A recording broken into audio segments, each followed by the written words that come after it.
Mesdames et messieurs, bonsoir. Voici les titres du journal.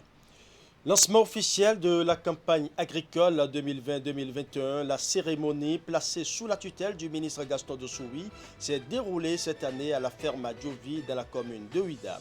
Le thème retenu pour la présente campagne est accès aux produits agricoles béninois au marché, défis et stratégies. Les détails dans un instant. Le marché flottant de Ganvier 2, qui était une merveille économique et touristique, perd de sa couleur en cette période de pandémie. Les usagers de ce marché atypique traversent des moments difficiles à cause de la mévente due à la rareté de la clientèle. Par ailleurs, les populations de cette localité respectent timidement les mesures imposées par le gouvernement comme riposte contre le coronavirus. Et justement, pour combattre le coronavirus dans le Koufo, une ONG basée aux États-Unis apporte sa pierre à l'édifice. 663 dispositifs de lavage de mains, 2000 litres de savon liquide et 500 masques ont été réceptionnés par le préfet du département du Koufo. C'est le don de l'ONG The Koufo Collaborative. Voilà pour le titre. Mesdames et messieurs, merci d'avoir choisi Canal 3 Bénin pour vous informer. Accès aux produits agricoles béninois au marché, défis et stratégies, c'est sous ce thème qu'est lancée ce vendredi la campagne agricole 2020-2021. C'est le ministre de l'Agriculture, de l'Élevage et de la Pêche qui a en personne coordonné cette cérémonie qui s'est tenue à la ferme Adjovi dans la commune de Ouida. Précision à Somokani, à Siongon. Le secteur agricole béninois a de beaux jours devant lui avec la campagne 2020-2021. Lancée le vendredi 24 avril à la ferme Adjovi à Kokokodji, dans l'arrondissement de Godomin, commune d'Abomey-Calavi, cette campagne agricole vise plusieurs objectifs. Et le ministre de l'Agriculture, de l'Élevage et de la Pêche, Gaston Kossi-Dossoui, en est convaincu. Les perspectives pour la campagne agricole 2021 avaient été placées sous l'auspice d'accroissement sensible des niveaux de rendement et de production, toutes spéculations confondues. Pour la production vivrière, il est projeté un accroissement d'au moins 3%. Quant aux productions halieutiques, elles devront accroître au moins de 17% par rapport à l'année dernière, relativement aux efforts en termes d'assainissement des plans d'eau et de développement de l'aquaculture. Malheureusement, dans le contexte particulier marqué par la crise sanitaire causée par le coronavirus, il est à craindre que ces perspectives, qui s'annoncent plutôt réluisantes pour la campagne agricole 2021, ne soient hypothéquées. Mais gouverner, c'est prévoir. Puisque nous en sommes conscients aujourd'hui, nous devons développer des stratégies idoines pour contourner et avoir une riposte digne des guerriers, fils de Béanzin, de Kaba et de Biogira. La campagne agricole écoulée s'achève sur une note de satisfaction. Plusieurs performances ont été réalisées dans plusieurs sous-secteurs avec à la clé une production vivrière totale de 11 433 tonnes, le riz avec une production record de plus de 406 000 tonnes, les racines et tubercules 7 955 000 tonnes, le coton qui oscille autour de 712 000 tonnes. Des performances qui, selon Gaston Kossi-Dossoui, doivent être maintenues, voire améliorées. Les défis majeurs auxquels il convient désormais de s'attaquer pour davantage révéler notre agriculture restent l'amélioration continue de la productivité et le bon positionnement des produits sur le marché, les marchés nationaux, les marchés régionaux, les marchés internationaux.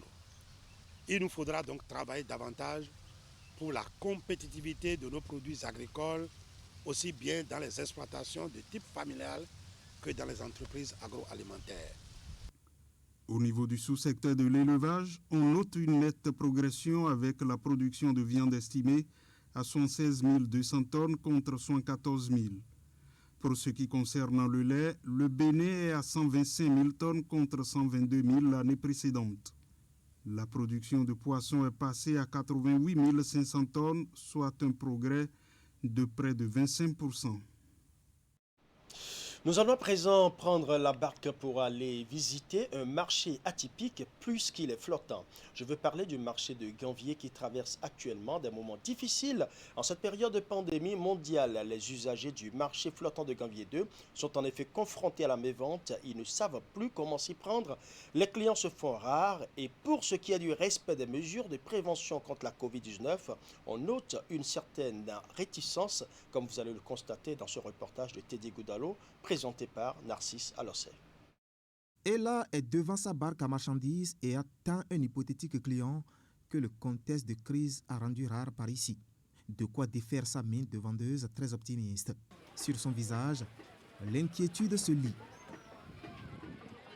Ce marché de Ganvié 2 dans la commune de Soava, qui dans un passé récent s'animait à son aise, a pris un coup avec la pandémie du coronavirus. Les clients viennent au compte-gouttes pour se procurer de ces produits vivriers.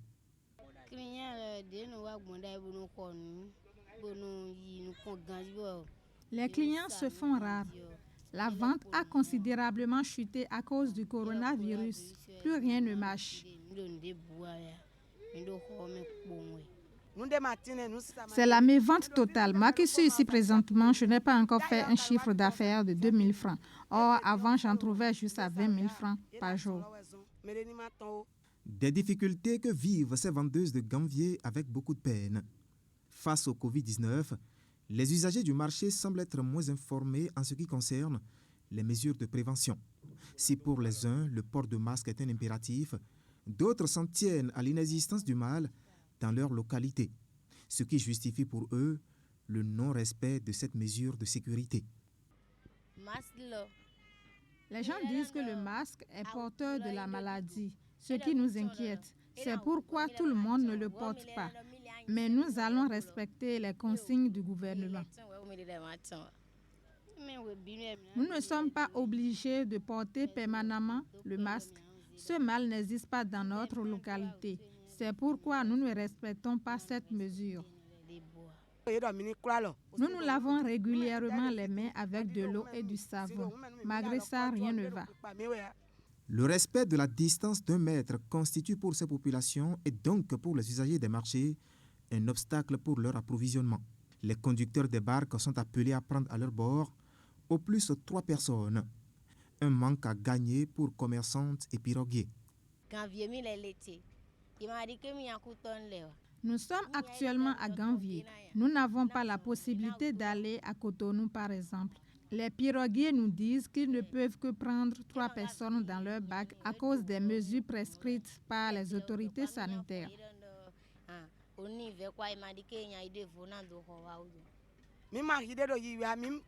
Nous n'arrivons plus à nous approvisionner. On ignore la fin de cette pandémie. Moi qui suis ici, j'ai l'habitude d'aller au marché de Wegbo m'approvisionner. J'y arrive plus. Un seul client payait 200 francs. On payait 200 francs par tête. Donc on prenait 20 personnes et ça ne dépassait pas ça. Donc actuellement, vous-même, comptabilisez 3 personnes à 500, ça fait 1500. Il y a certains qui payent 300 et il y a d'autres qui payent 200. Ils exigent qu'ils ont 200. Et on n'a plus la possibilité de prendre 4 à 5 personnes. Parce que si tu dépasses les normes des 3 personnes, les policiers sont là et ils vous arrêtent. Les policiers en question sont souvent en patrouille ici, à l'embarcadère d'Abomey-Calavi, pour décourager les conducteurs indélicats. Malheureusement, l'objectif de notre caméra n'a pu appréhender ces hommes en uniforme dans leur mission. Et face à cette pandémie qui décime le monde, un élu local de Ganvié 2 dans la commune de Soava invite les populations à respecter les mesures du gouvernement. Il exhorte également ses administrés à rester sereins mais alertes afin de traverser avec succès cette période qu'il qualifie de temporaire. Nous allons suivre Keta Paul, il est au micro de Teddy Goudalo. Nous traversons une situation temporaire.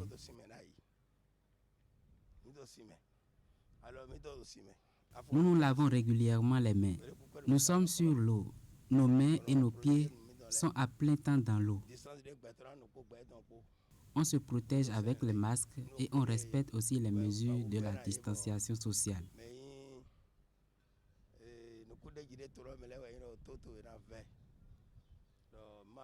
Seule la mévente embête nos bonnes dames des marchés flottants. Nous n'avons pas le choix. Bientôt, le coronavirus va passer. J'exhorte donc la population de Ganvié à garder son calme.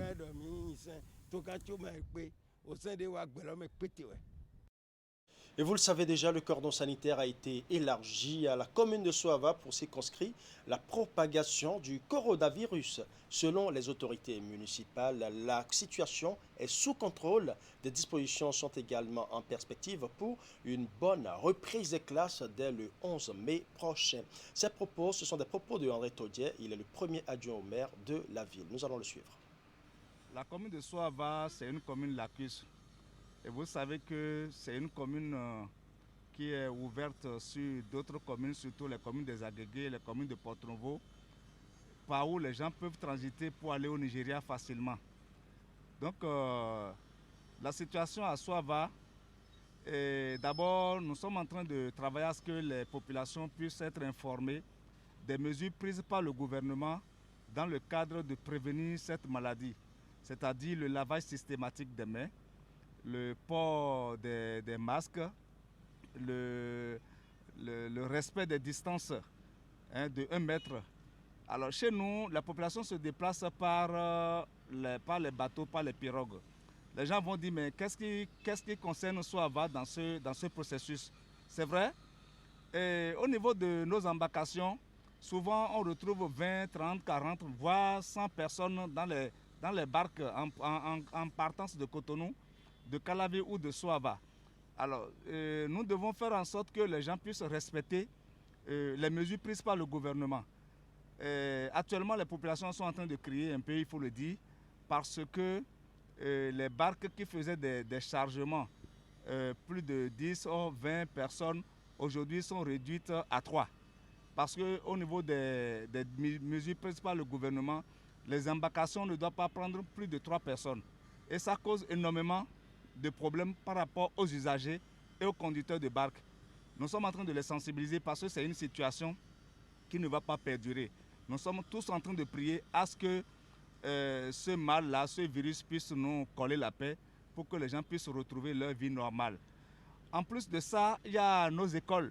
C'est vrai que le gouvernement a prolongé le délai de la rentrée, de la reprise des classes, mais il va falloir que nous trouvions des moyens pour mettre des kits, des dispositifs de lavage de mains dans les écoles. Ça, c'est un SOS que la mairie est en train de lancer aujourd'hui auprès de ses partenaires pour que nos enfants, à la reprise des cours, puissent avoir ce dispositif de lavage de mains.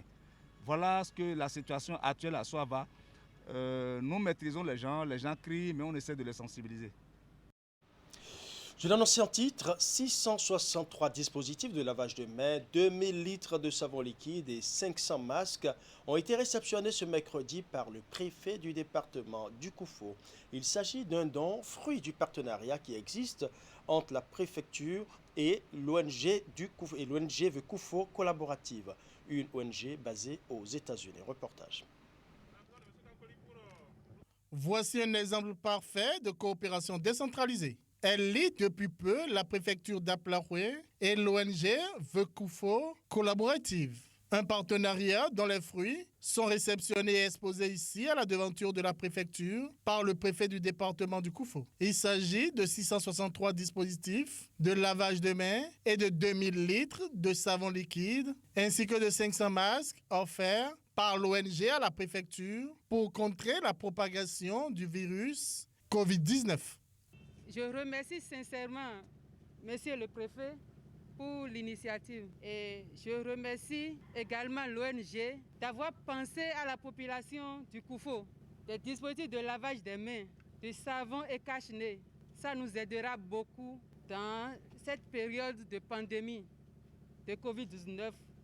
L'ONG est implantée à Santa Fe, aux États-Unis. Elle est présidée par James Leslie Kennel. Elle est une ONG qui intervient pour l'amélioration du bien-être de la famille et de la communauté. Ce projet, appuyé à hauteur de 12 millions de francs CFA par l'ONG Koufo Coopérative, à l'œuvre de la préfecture d'Aplaoué pour accompagner le gouvernement béninois dans la lutte contre la pandémie du coronavirus Covid-19. Cette pandémie actuelle est très grave et nous voulons faire tout notre possible pour vous aider à y faire face. Ces stations de lavage demain sont une première étape. De ce fait, nous voudrions inviter toute la population du Koufo au respect des règles d'hygiène imposées par le gouvernement du Bénin pour éviter ou réduire le risque de contamination de cette maladie très grave. Il est dit, et cela est confirmé et vérifié, qu'il faut embrasser les gestes barrières. Se laver sans modération les mains. Nous savons bien sûr, il est demandé de tout faire pour porter des masques, respecter la distanciation sociale, faire en sorte que le virus ne se propage pas au Bénin, partout. Ces dispositifs, les savons liquides ainsi que les masques, seront répartis dans les administrations ainsi que les communes du département du Koufo. Il faut également préciser que la solidarité autour de la riposte contre la Covid-19 continue de faire résonner la fibre patriotique au Bénin. Des compatriotes et plusieurs structures nationales et internationales ont offert des chèques et des intrants au ministère de la Santé pour faire efficacement face à la crise sanitaire. Comme vous allez voir sur ces images, entre autres donateurs enregistrés ce jeudi, on peut citer le groupe Sans Lame et avec ses filiales Saram Assurance qui ont offert 40 millions au Bénin, CCEI Bank qui a offert 5 millions de francs CFA, l'Amicale des étudiants et stagiaires béninois au Maroc qui a fait un don de 500 000 francs CFA à l'UNICEF Bénin et Éphéméride International Bénin, deux organisations internationales qui ont chacune décidé d'accompagner le gouvernement du Bénin à travers un don de matériel. Parlons religion à présent. Nous sommes dans le mois de Ramadan, un mois de prière et de jeûne pour la communauté musulmane.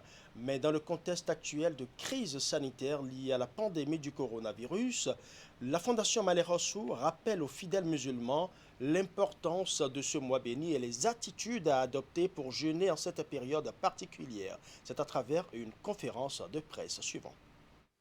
La Fondation Malek Rassoul apprécie la décision de la fermeture des mosquées jusqu'au 10 mai 2020. Tous les fidèles musulmans doivent savoir que c'est pour nous mettre à l'abri du coronavirus que le gouvernement a pris cette décision sanitaire. Néanmoins, chaque famille doit organiser la prière dans leur domicile respectif, prenant soin de se laver régulièrement les mains avec de l'eau et du savon, du gel hydroalcoolique, en portant les masques et en observant le mètre de distanciation recommandé par les autorités sanitaires lors des prières. Depuis la date du 15 avril 2020, une équipe de sensibilisation composée des membres de la Fondation Malek Rassoul et quelques agents de la police républicaine est en train de sillonner les rues de Cotonou avec des véhicules équipés de haut-parleurs et des masques qui sont distribués à une partie des couches démunies et des affichettes et des flyers dans les feux tricolores de Cotonou. La Fondation Malek Rassoul demande à tous les imams centraux de nos 12 départements de continuer à prier pour le chef de l'État, sa famille, ses collaborateurs et tout le peuple béninois dans ce mois béni et de demander surtout que le Covid-19 s'éloigne de nos populations. Un mois béni de jeûne marqué naturellement par les veillées de prière jusque tard dans la nuit. La plus dure épreuve sera pour les fidèles musulmanes et musulmans l'impossibilité de se rendre à la mosquée pour les tarawih, prières surrogatoires pendant ce mois béni. L'absence des prières groupées quotidiennes du soir sera également un manque énorme pour les imams et fidèles.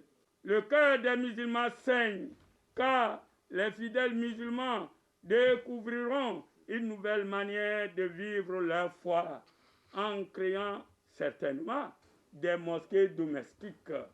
D'un point de vue social, ce ramadan sera très différent des autres, puisqu'il n'y aura pas de veillée spirituelle en dehors des maisons, ni rupture de jeûne collectif à la mosquée. La Covid-19 n'interdit pas aussi l'accomplissement de bonnes œuvres et actions dans le mois de Ramadan. Pour cela, je demande à mes frères et sœurs en islam de continuer à faire du bien, autrement dit, à faire des dons aux nécessiteux, aux associations islamiques et aux imams. Ceux qui recevront ces dons doivent les partager également à qui de droit. Je demande à mes frères et sœurs en islam de beaucoup implorer le pardon et la clémence de Dieu au cours du mois de Ramadan, afin que Dieu purifie la terre pour faire disparaître ce virus. Toujours dans le même registre, à Nati Tengo, une de nos équipes de reportage a fait le tour de la ville à quelques heures du démarrage du Ramadan édition 2020. Dans l'ensemble, les fidèles musulmans se préparent activement. Seul bémol, la morosité actuelle due à la pandémie du Covid-19. C'est un reportage de Régis Hippolyte Agosso et de Sahabi Idrissou. Saliou Yari Daoud, la cinquantaine, est un père de famille musulmane au quartier Nimporiman, dans le 3e arrondissement de Nati Tengo. Alors que nous sommes à quelques heures du démarrage du jeûne musulman, il se dit spirituellement prêt avec sa famille pour aborder ces 30 à 31 jours de jeûne et de prière. Nous sommes en train de s'approcher. Nous cherchons d'abord à ce que Dieu nous aide avec une bonne foi, afin que nous pouvons atteindre l'objectif pour lequel il nous recommande de jeûner dans ce mois. Donc, qui est la piété. Sans la piété de Dieu et la crainte de Dieu, tout ce que l'on fait, toutes les dépenses que l'on fait est inutile.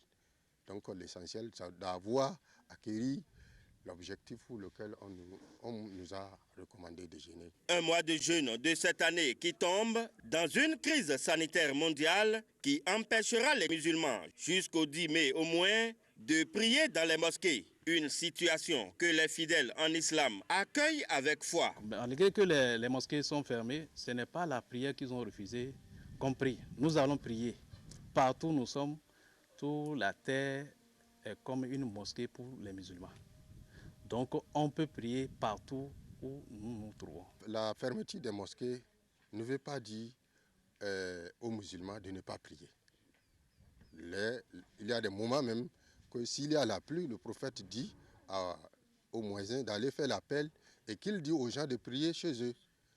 Donc nous ne sommes pas si gênés par la fermeture des mosquées. L'essentiel est que nous ne perdons pas nos foi dans ces événements pareils. Le carême musulman, c'est aussi et surtout les repas pour lancer et rompre le jeûne au quotidien. À ce niveau, les fidèles rencontrés, tout en se plaignant de la morosité actuelle liée au Covid-19, se plient néanmoins à la miséricorde divine. Les préparatifs que nous on a fait, c'est basé sur la foi d'abord. Tout ce que nous allons manger et boire provient de Dieu. Parce qu'il nous a dit, il ne nous demande pas de quoi nous allons manger et quoi nous allons soutenir. Donc nous, on s'est apprêté, par le peu de moyens que Dieu nous a donnés. Alhamdulillah. Il y a crise économique. Nous prions Allah subhanahu wa ta'ala de nous assister davantage. Nous avons pu faire ce que nous pouvons faire de notre capacité, mais ce n'est pas comme les années antérieures. Les années antérieures, à ces moments-là, on a déjà tout à notre disposition. Mais cette année, avec l'événement de Covid-19, subhanallah, nous remercions Allah quand même que nous nous sommes apprêtés selon notre moyen. Les femmes, elles, s'apprêtent également de leur côté afin de satisfaire mari et enfants dans la réussite de ce mois de grâce. On se prépare, mais cette année, c'est difficile. Il n'y a pas l'argent, mais le peu qu'on a, quand même, on va se débrouiller pour faire ce qu'on doit faire. Sinon, comme on ne peut pas laisser de faire carême, on doit faire forcément.